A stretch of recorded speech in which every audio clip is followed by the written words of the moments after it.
Hello, everybody. This is once again Authors Vox, and today I am joined by Michael. Michael, how do you say your pen name? I have been struggling over it myself. I call it Mykoburi. Mykoburi, Yeah. phenomenal. Mykoburi is the author and illustrator, I believe, of Lucids Volume One and Two. I don't know if you can see those with this terrible lighting I've got. A phenomenal graphic novel that I think is just very unique and very got such an interesting concept. Michael, would you like to introduce yourself to the listeners? Yeah, my name is Michael. Michael Berry is like a my real name is Michael Berry, so Mm. just shortened everything nice and sweet there. I don't know how much you want to know. I'm 35 years old, and I love comic books. That's all that matters. that's Yeah, that's that's the good information. I'll say that. yeah. Um, Phenomenal. Let's jump right in there. Oh wow, geez, just choked there a second. So I ask everybody the same question who's on the pod for the first time, and that, of course, in this instance, is yourself. If you had to pick a magic system, now this can be books, movies, TV, comic books, anything. If you had to pick a magic system that you would say is your favorite, what would you say it would be? I like this question a lot. I narrowed it down to a couple. I'm gonna stick in the comic book realm because that's what I write. It's not the only thing I consume, obviously, but Mm. I narrowed it down to 3 I really liked, which was number 1, I have to say is Men from Hunter x Hunter. Ooh, good choice. Just very unique. I like the expression that, it's like it boils down to really simplified, ideas, and then each character can really run with it, so I really like that. Um, and then recently, I've discovered the Witch Hat Atelier, which has a Oh, really that's a good one. beautiful magic system. Um, For anyone who's not familiar, it's, like, through drawing, basically. So they draw these spells out, and then depending on the quality of the drawing of the spells and the different designs and runes, it has different effects, and, they use it in really creative ways, but it feels really grounded, as well, which I like. Also, it has, there's a term for it, I can't remember, but it's, like, one of the magic systems that is, uh grounded and sort of limited. Like it's limited Mhm. to what they're drawing, so it's not you can't have some big like Deus Ex Machina like yeah, this just works because of the way it works. Yeah. Yeah. So I like that, and then I'd go old school also with I love Key and like Dragon Ball Yeah. Z. Dragon Ball Z, Goku, Vegeta, Krillin, the Yeah, OGs for sure. Even the yeah. original Dragon Ball. Oh, good choices. All good choices. Thank you. Um, so I'd say it's fair to say with that, with those three being your top, it's fair to say that like manga and anime are probably big influences in your writing style as well, right? Oh yeah, yeah. And I do read other books as well. I think most of the time, especially lately, I've been either consuming graphic novels and manga or like philosophy and like spiritual texts. So there's like no real in between. Um, I don't read a lot of fiction. I find if I'm reading something not with pictures, yeah, I like Yeah. to be nonfiction or like I like to be learning something.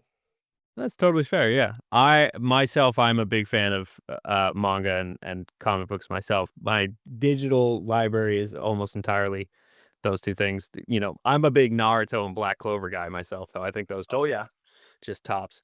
Um, let's jump right in. I'm still reeling over the philosophy and manga connection. I think that's an excellent point because you have to have both those kind of viewpoints uh to really write lucid, I believe. And we'll talk about that in a second. But how long so these first two volumes suggest that you've been writing for a while, but how long have you been writing and illustrating and all that?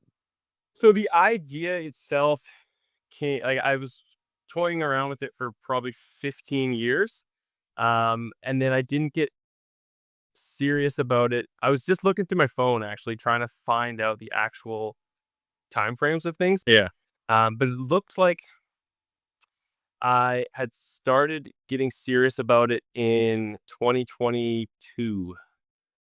Um, was when I really started to. So basically, I wrote out the script and I started roughing out pages into, I guess, really from 2022. I think I wrote the script in 2023 to 2020, end of 2024, started 2025. Was all just roughing out pages. So I would do like, it's normally referred to as thumbnailing, um, but I'm not that smart, so I just thumbnailed whole pages instead of actually making them small. Um, and so I roughed out every single page for the Lucid series, which ties into a question I think we might talk about later, but it's going to be six volumes in total. Oh, okay, very nice. Yeah, That was one of the questions, yeah, is, how many is there a planned length? But 6 is that's good to know because the first 2 I thoroughly enjoyed, so this is nice to know there's more coming. I really appreciate that. Yeah, it each of the volumes so far is taking different amounts of time. So Mhm. like writing a script for everything, roughing everything out, and then I tried to separate the chapters into kind of organized chunks that would be mostly leaving people on a nice cliffhanger, or something that would, some big drastic change that would keep people wanting to read. So I hope you found that in volume 1 and 2, that both of them kind of left you on a question and kept you going. But the volume 2 actually was a little bit quicker to pump out. Sounds like a bad articulation of it, but it took a little bit. It was a little bit quicker because I actually set a hard deadline where I had, uh, right around the start of volume 2. I went to like a comic book convention in Vancouver. I went to, I think it was FanCon, and I was like, "This is fun." But I want to have one of the tables. I want to be at a table because that to me is going to feel like I'm doing it. I am an artist and I'm a comic book creator. In my mind, that was kind of it. So I signed up for one, which then gave me like a hard, I think it ended up being about 6 months, 6 month deadline. So I think volume 2 took about a year, or sorry, volume 1 took about a year. And then volume 2 was around 7 or 6 months. So it was a lot more accelerated. And I finally found my groove with the process. And yeah. Um, I will say that you can't tell because both of them are very well done. I will say, like, the time Appreciate that. seems to be like there's a lot of time and effort that goes into both of them. Um, and, are you Vancouver, was it Fan Expo? Yeah, I think it was Fan Expo. Yeah, that's like Canada's version of, like, Comic-Con, that's, like, our big one. Um, I ended up yeah, doing Island Fan Con because I'm based out of Victoria, BC. So that's what I yeah, signed up for. perfect. Okay, yeah, I go to Fan Expo here in Toronto, like, all the time, and Oh, cool. I will tell you, I feel like people who sign up to do, like, tables there are really taking their life into their hands because it's just piles of people, right? They are nuts. Um, so I wanna talk to you for a second about Lucid, though, because, the concept itself is very interesting, and obviously Lucid does refer to lucid dreaming, and the concept in the Yeah. book is the idea of the dream world and reality sort of being superimposed on each other through an accident in the main character's life. Was there a specific inspiration or something that moved you towards that idea, or was this? You said you've been toying with it for about 15 years, so it obviously must be something that you've really thought about for 15 years. Yeah. On and off. Obviously, you know how the brain works. It's fascinating sometimes, and life gets in the way. But um, I think actually, as you were saying that, the kind of single point I was thinking back to where it may have started, at least the dream idea was, there's a movie called Waking Life, which is all about. It's sort of a documentary per se, um, but about lucid dreaming from the perspective of a character who's lucid dreaming basically, and it's exploring the dream world. But it's the first time, it was pretty interesting because it was basically a podcast about lucid dreaming where they would talk to different characters in this long sort of changing dream. Um, and then also super badass, the whole thing was rotoscoped. Oh, cool. So it's sort of at times seems really realistic, and then it gets more and more abstract as the ideas get more and more abstract. So I think Mm. maybe that was actually the starting point. But then I had formulated this idea where I wanted this sort of blending of reality in the dream world, and I've always had really um, a really good, rich dreaming life myself. Like, so I've always had really vivid dreams. And then I think after watching that documentary film, I started to look into lucid dreaming myself and started to explore that aspect. And then it's also such a crazy mystery, you know? Like, Mhm, yeah. life itself is so mysterious and, you know, awe-inducing, and we have all these strange things that we're just like, "Oh, yeah, we're just, I'm paying taxes now, and now I'm gonna eat this apple," and we're like, "Wait, what is Yeah. going on?" And then we have this whole other side of, this the conscious experience when we go to sleep, and then sometimes it's nothing, and you wake up, and you feel great, and sometimes you have this wild narrative or this experience that you wake up questioning and trying to piece it all together. Yeah. I'm glad you mentioned a few things there, and most notably is the blending of reality, and the dream world, as well as the consciousness when you're asleep, because your art style in the book and several of the panels have actually done an excellent job of, like, transitioning from the clear part where the main character, whose name I'm currently Aiden, um, has fallen asleep and then wakes up in the lucid dreaming world, and, Mm. the art style is something that I really focused on when reading this because I the lines are so how did I put this? The lines is there's a very clean line and contrast between the light and the dark, which creates the interesting scenes that both both indicate like a sense of danger for the main character, as well as create um an interesting dynamic for the reader to observe.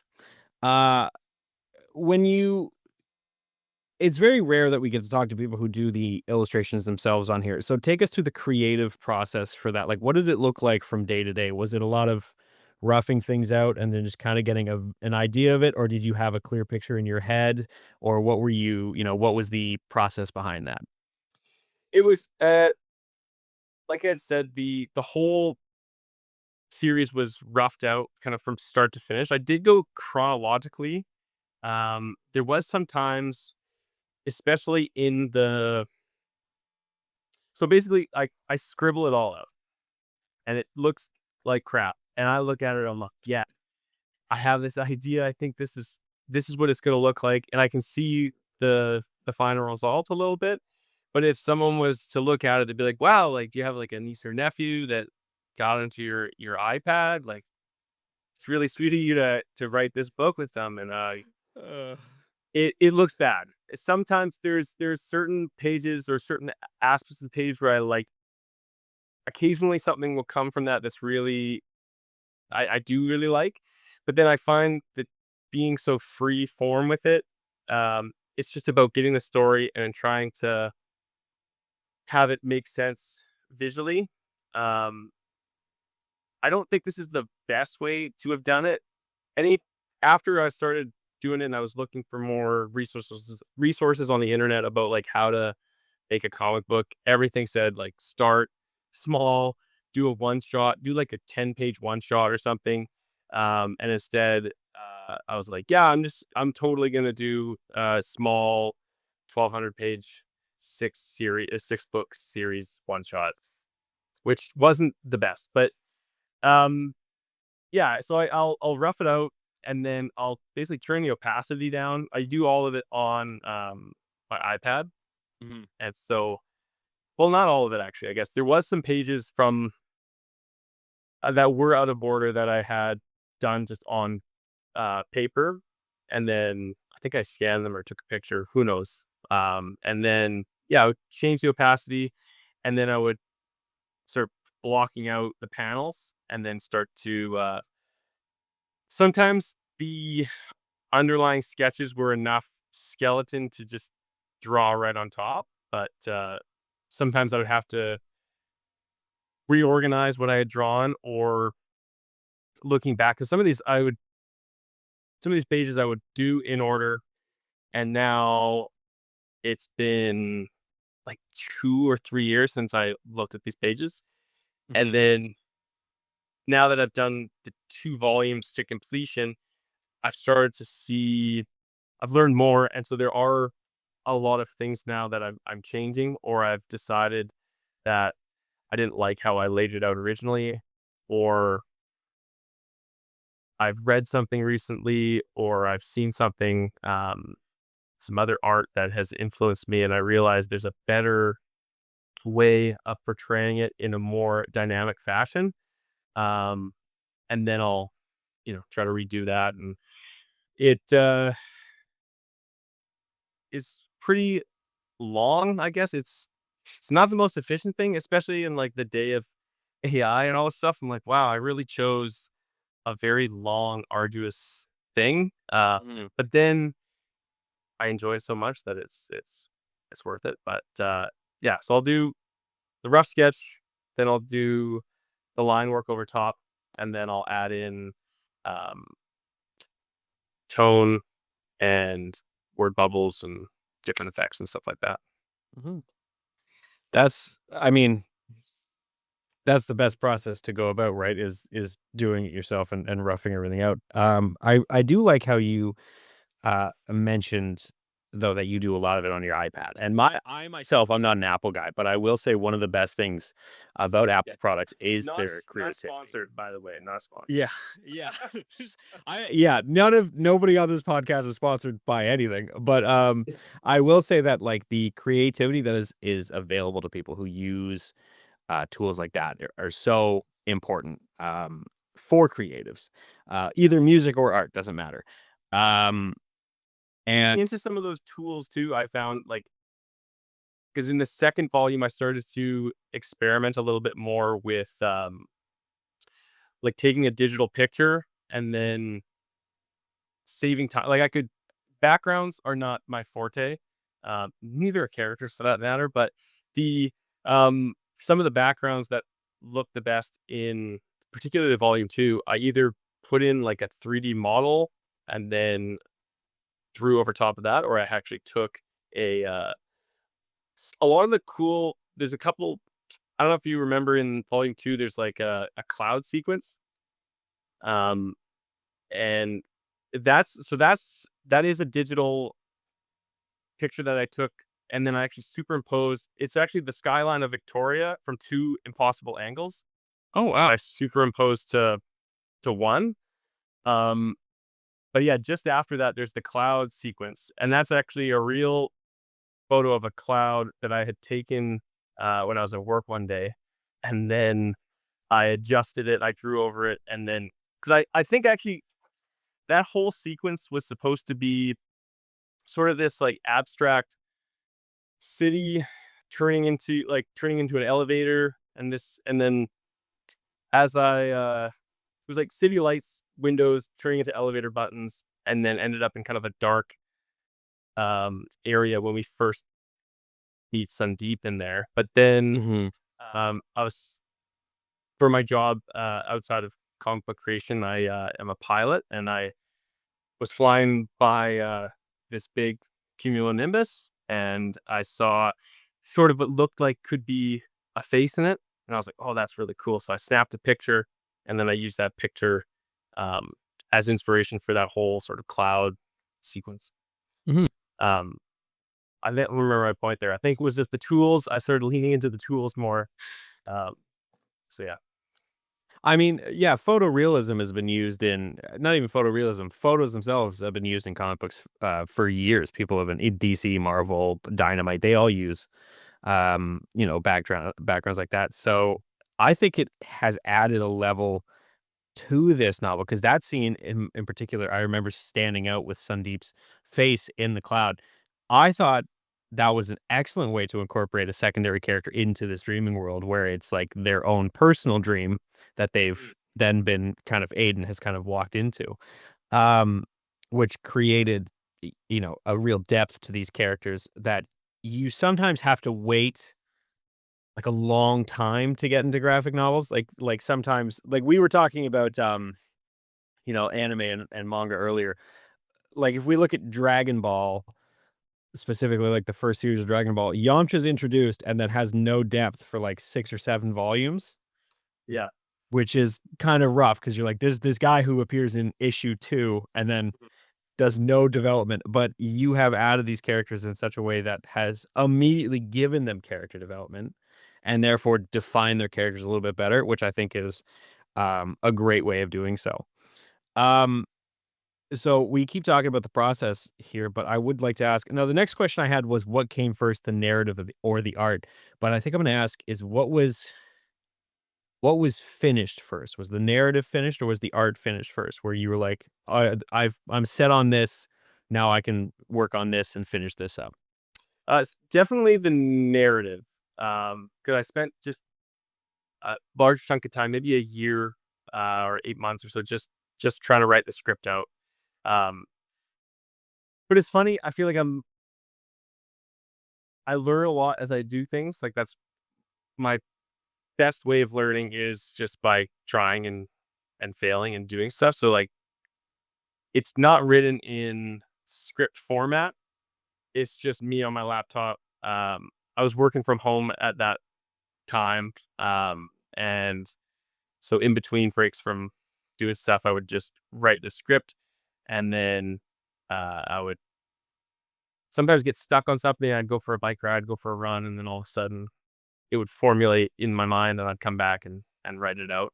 Um, but then initially, like the initial idea, I had done a bunch of art at the time, like 15 years ago, and was sort of working on character design.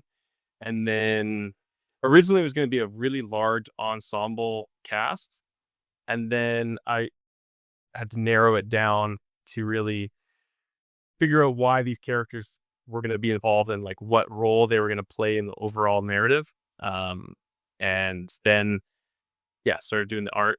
One thing I do regret is maybe not spending more time on character design once I narrowed it down to these characters that are now in the books. Like there's some like Aiden's aunt, I just hate drawing because I didn't spend a lot of time on her. And then um I just every scene she was in, I was just like, oh, like I why did I make these choices? And then that's one thing I've been worried about, but then also, whatever is like the consistency. Like the characters do gradually change a little bit, but then my cousin raised a great point. He's like, The Simpsons, first season versus now, they changed a lot. My goal is to at least keep the characters.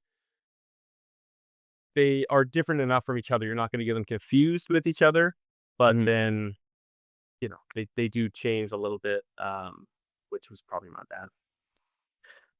I think honestly, I had no complaints. If I'm being completely honest, Mike, I think they're great. I am not. I have no notes for character design because I can't draw stick people. So anyone who can do anything remotely better than that, I'm automatically like, well done. You did better than I could ever hope to do. Um, I appreciate that. yeah. So I do want to just this next question is very like long worded. However, we have kind of touched upon it, so I might change it a little bit.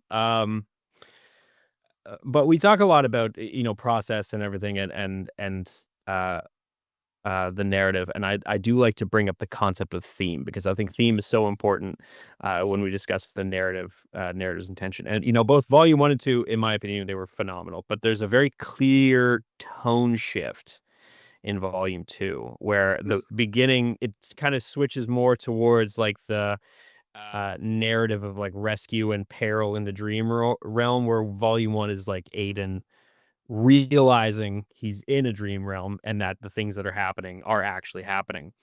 Uh, Now, the original question was like, was the shift all towards supernatural adventure always the plan? But as you said, you've mapped out the entirety of the series beforehand. Uh, was there ever a moment when you were writing out the story where you considered just focusing on Aiden's path of like grief to acceptance? Yeah, I mean, without spoiling too much, that very much is the main theme. Is grieving and um depression actually is like probably the major theme. Um Volume 2, there is like in the later volumes as well, there is definitely this like supernatural adventure um theme going on, and it's more of like a vessel to keep things exciting and to keep things entertaining, and like I love that genre as well. Um, but then I would say like the core themes of Lucid really do revolve around grief, depression, and kind of one of the main things I focused on when I was actually writing it out was really trying to actually identify the stages of grief and make sure that that was very clear in the series. Maybe not very clear, but it was you were able to find them in the this developing story. So it volume 2 is really interesting. I love volume 2 because it's really the springboard and the setup um for what's gonna ensue. I think I actually at one point I had it slightly extended, and my ultimate goal with this is to have kind of omnibuses, which um might change the story structure a little bit in the way that like the cliffhangers will be different. But what's happening in volume 3 right now, which I'm working on, is like so volume 2 sets up the rest of the series, and then where I'm at in volume 3 is like really the core. It sets up the rest of it all. So there's yeah, it's so hard like not saying stuff, and then Yeah. but also it's like oh like the because I mean there are if there's the people who have picked up the comic books so far and read the comic books. Like I'm so grateful that they've done this. People are following along online as well, and like my whole major goal is just to have people read them, you Hmm. know. And so yeah, I don't want to say too much. Don't want to spoil it, but I'm really excited about where it goes, and especially in like volume 3 is such a left turn, but almost back to volume 1, and it uh the way I was describing it sometimes at the table, when I was doing, Island Fan Con, I was Hmm. like, "Yeah, it's like a book about tragedy, and, uh, the main character experiences his tragedy, and then he experiences some more, and then he experiences some more, and it has a really rough go." So, yeah, it maybe I needed a little bit of levity in the volume 2, like, it does in there's a lot of rescue themes throughout the series as well, and but we definitely come back to the grief and the the kind of personal trip through it, accepting some terrible tragedy. Hmm. It's interesting that you mentioned this, and I want to just quickly jump back to something you said about character design because I think what you've actually managed to do in some of these panel is very effectively just through the use of Aiden's face and the Mm, drawing that you've done of Aiden's face show a very clear picture of at least depression or the stages of grief. And I'm thinking of like there's this panel right here where Aiden is mm, literally nothing going on but Aiden's face. And yet the design you've given him and like the work you've put into the face have so effortlessly conveyed the feeling that he's feeling. And that appears quite a bit through volume 2. So I think you have really um captured, this, how do I put this? This a path of grief. As you said, not necessarily like blatantly, but Mm.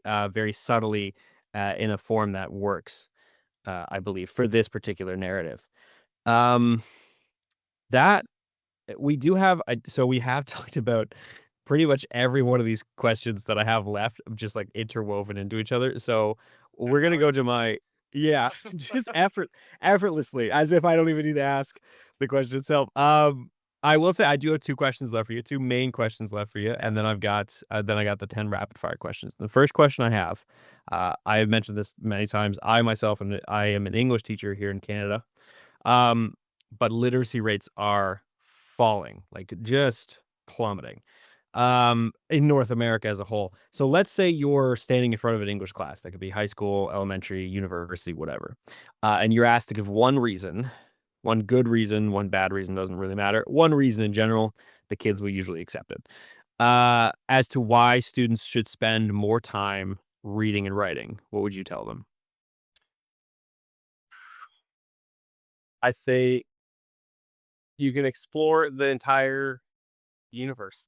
You can through reading, you can explore the world, the universe, your innermost mysteries.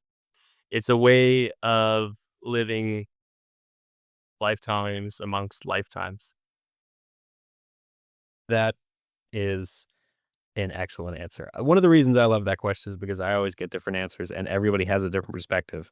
And as of yet, nobody has actually mentioned the concept of experiencing the lives of other people. We talk about like empathetically looking at Mm. different people's situations and everything, but to summarize it in a way where it's like, do you want to live more than yourself? That's an Yeah. excellent way of putting it. You can learn so many lessons and like the adventures and like the friends too. It sounds so silly, but like, when you're reading a good book, it's like you just made a friend. And then sometimes that, like, the worst thing and also the best thing is when an author makes you fall in love with a character and then they just fucking kill him. They're Yeah. just like, Oh yeah. what? You're just like, you're wrecked for like a day, but like it's beautiful to be able to explore and experience all this stuff. And then you're also getting an insight into like someone else's internal world who was the author who wrote it. And like, I don't know, maybe in a way it makes the world seem like a little less lonely. Like we all need connection. And I feel like with so many different ways to connect now, actual connection, it gets even harder and harder. So it's nice to be able to explore these different worlds and yeah, all the magic. Read a book, kids. It's I could be my motto for when I teach is just read a book. Also, They it helps with attention spans too. Like I can spend a bunch of time on my phone and sure I'm like consuming stories or content, which is Mhm. terrible to say, but then you leave just feeling bad sometimes. Whereas I've never I've never finished reading a book and felt bad. I felt like uncomfortable if that's what the author was aiming for. Like there's definitely Mhm. stories where like, oh, like some psychological stuff or whatever. But then um, you're still focused on something for a while, which is nice. And then, yeah, it's so crazy. Like actual books, I heard someone describe it as like, we just like stare at these like dead trees and hallucinate. Mhm. Yeah, I've heard that too. That's a good I always like that example because I'm like, well, yes, but also no.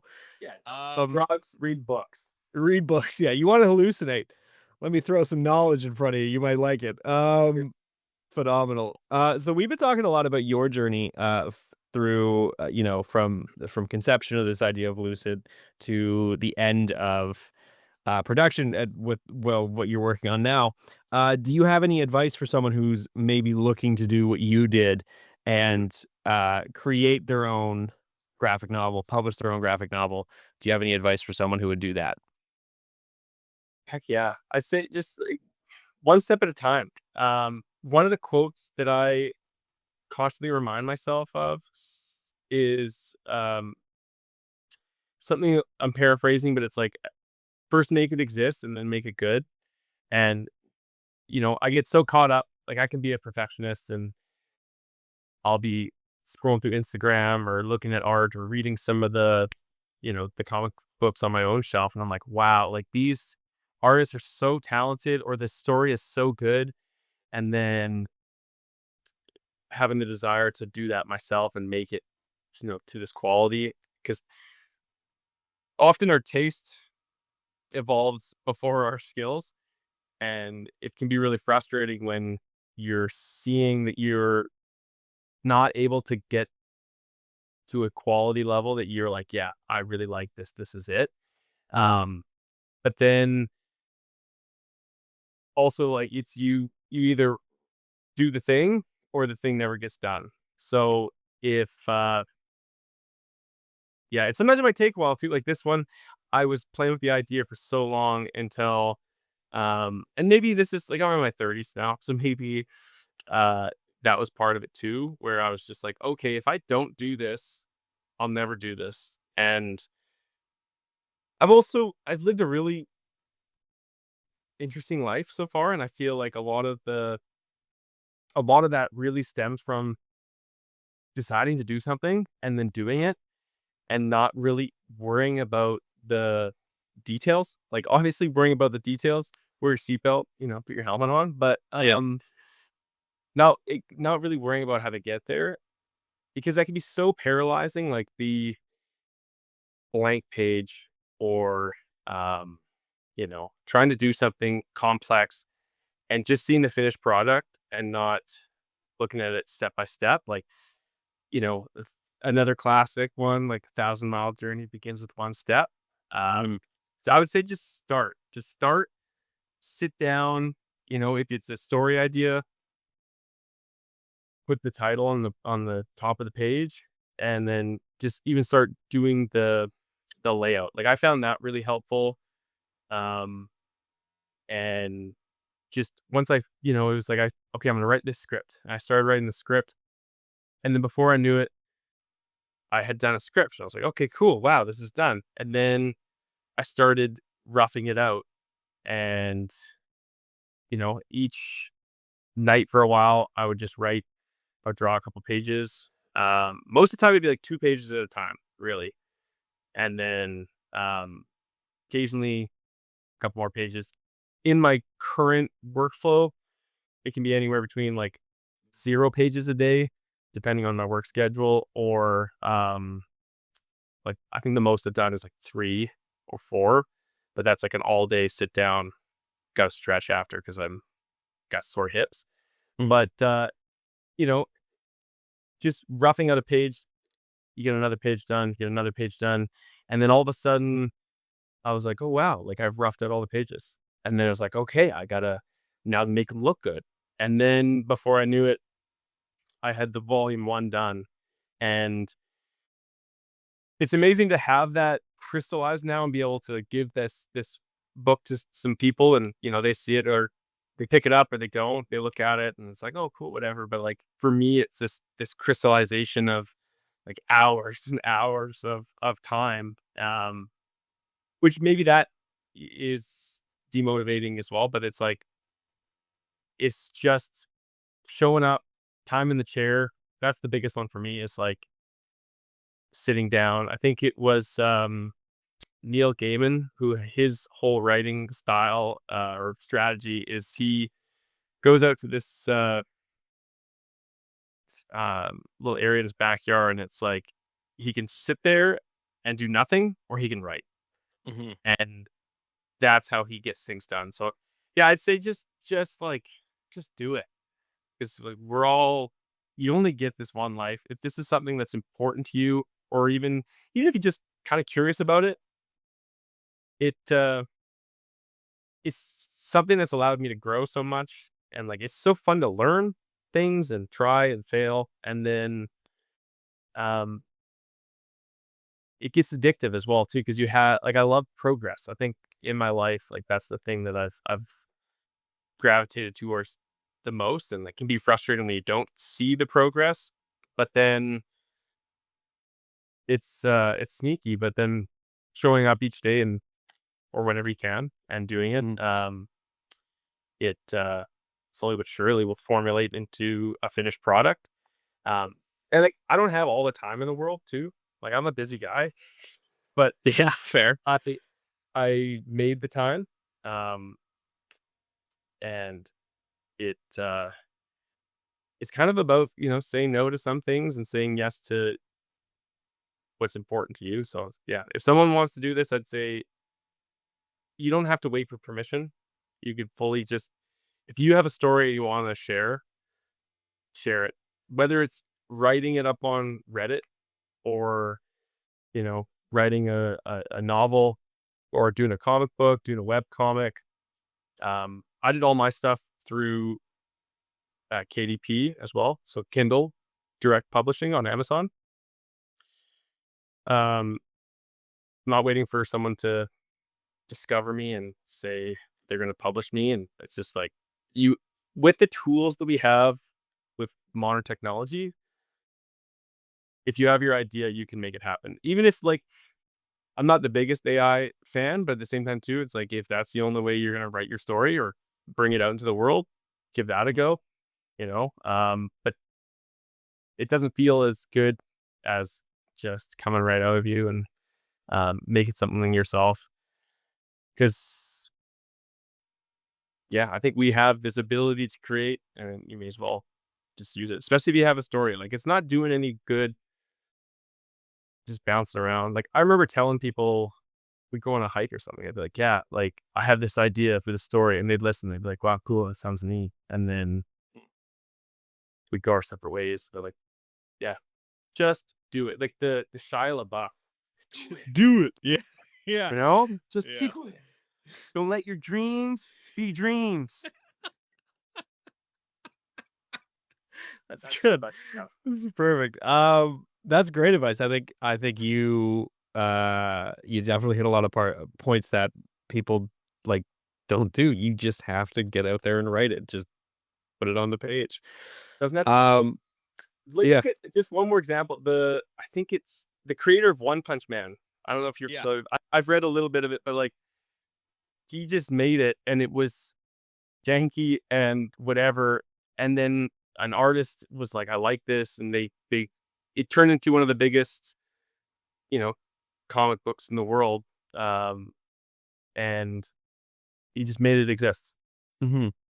to the highest quality. That's all I'm doing. I'm just like, and I'm getting better. Like I appreciate you saying that the art quality was um, something that you notice, and like my goal is to make each volume just a little bit better.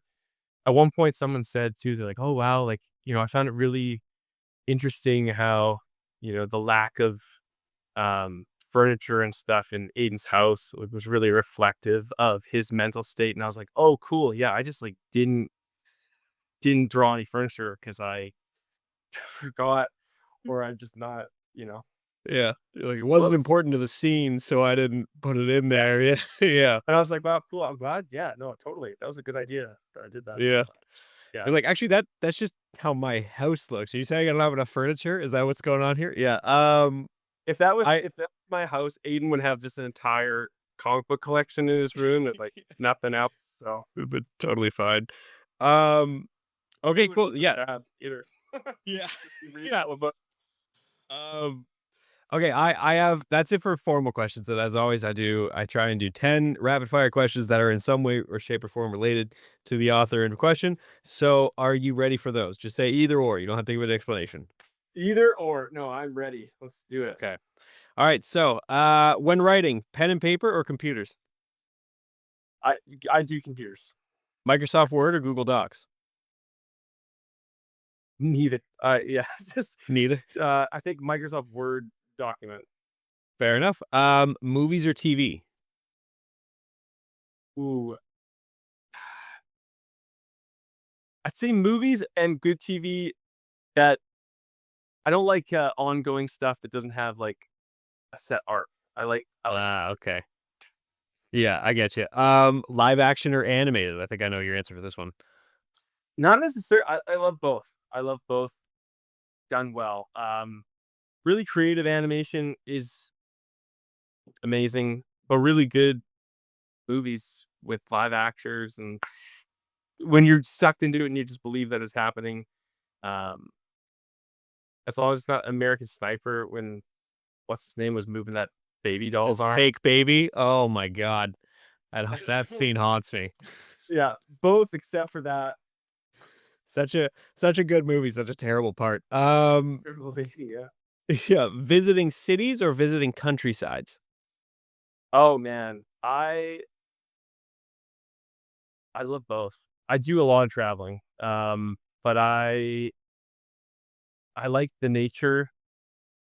I do. That's because go into a whole other podcast with that. The some cities and some country, but mostly do both. Go out and experience the world. Um, yeah. There's some cities after a while, it's like everything is the same. It's just like a Mm. different. Like they have their cool food, they have their cool stuff to see, but it's like it's all just like a place that people live. But then same, while the nature has the majesty and the miracle, and it's all yeah, that's all good. Just get out and explore and meet people from different parts of the world and see some stuff. Here's here's another one for you then. Hiking or kayaking and canoeing? I do more hiking. I do more hiking, Fair. but I love swimming. Fair. Um, what was I gonna say? How do I put this? One shot, limited run series or long form series. So like in Run. limited run. Okay, fair enough. Then I've got coffee or tea. Coffee all day. Coffee. And multiple times a day. DC or Marvel? Ooh. I would say Marvel. Um, I it depends because like the I like the Marvel movies for sure more. Fair. I think, but then I like a lot like Batman. Yep. Christopher Nolan's Batman was super sick. Even the new Batman I liked. Even the old Batman, really. Maybe I just like Batman. Yeah. Yeah. Hard not to, in my opinion. Yeah. Yeah, my buddy hates him. But I just learned this the other day. He's just like he just loathes Batman. He And doesn't get it then. I know. And then I was like, he's just like a eccentric like rich guy. And I'm like, yeah, that's even another crazy perspective. Like that's why it's Yeah. cool because he's just insane if you look at it from that. Um, but yeah, the comic book, like I actually didn't read. I like manga more than Western comics. Um, but mostly I think because of maybe my attention span. Except for One Piece because that's a whole Yeah. thing. But that's what kind of attracts me to like a limited run. Like I like when things have a set arc, whereas I think some of the Western comics, it's all interwoven, but then you have like different artists and different writers take on a character. But um, I just never. Well, I didn't knock. I still have some Mhm. North American and Marvel and DC comics as well. But In that case, my final question to you is uh weekly shonen or what was the other one? Weekly shonen or like classic isekai story. oh, it depends on the one. It depends on the one because like they're both. I do love. I grew up on classic shonen, but then there are some good isekai where like it's sometimes it gets more complicated too. Like Mhm. um, for some reason I was thinking Escaflowne from back in the day, but then like love me some Dragon Ball and Dragon Ball Of Z, course. particularly Dragon Ball Z. One of my favorites is Death Note as well, which is Yeah, kind that's a of. good one. But then I've yeah I've gone too deep into a lot of it now, but uh, yeah, it's all good. I'd say all the above. for that one because it's all Fair enough. good. I don't think same with music. It's like there's no bad genres. There's just bad songs. Agreed. Fully agreed. That was, I believe, 10. I think I lost count. 10 random questions, either ors. And this has been Author's Box with Mykoburi. Check out Lucid. I got mine on Amazon. I'm sure there's other places you can get it, but I got both physical copies on Amazon. I definitely suggest picking up the physical copy because there's nothing quite like having the comic book in your hand. Thank you so much for being here. Is there anything you would like to plug? Any news you want to share with the viewers and the listeners and whatnot? I'd say if you want to read it digitally, it is on. I have like a free Patreon. That's Mykoburi, so Mykoburi. I'm also on the TikTok. I just started the Instagram. I don't think they're referred to as the Instagram, but that's uh I haven't posted on there very much. I usually post a little bit on TikTok to try to keep um reminding people that I exist and I'm writing this comic book. But volume 3 should be done hopefully by next like early next year or at the end of this year if I can work on some pages. So I'll do that after this. But yeah, I'd say just don't forget you can just do things, you know? Yeah. If you can just do things, go on side quests. Um, life's too short to not live the life that you want to live. So just go out and do what you want to do. With the caveat of like, don't murder people, but Nice. you know, follow your dreams, I'd say. Good reminder to give people, I would say, is don't murder people.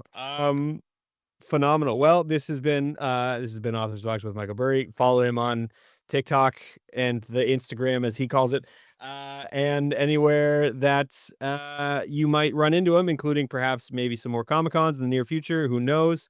But it is definitely worth the read because Lucid, in my opinion, was one of the better graphic novels that I've read in a little while, and I read a ton of graphic novels. So don't take my word for it. Find out for yourself. But again, thank you so much for being here. And I look forward to reading the rest of the series personally. So, We'll okay, have to if you visit it, we'll do another one some more. we'll do a follow up. Absolutely, yeah. Thank you so much for being here, and as always, to the listeners, stay magical, my friends. I will see you in the near future. Thanks, Nate.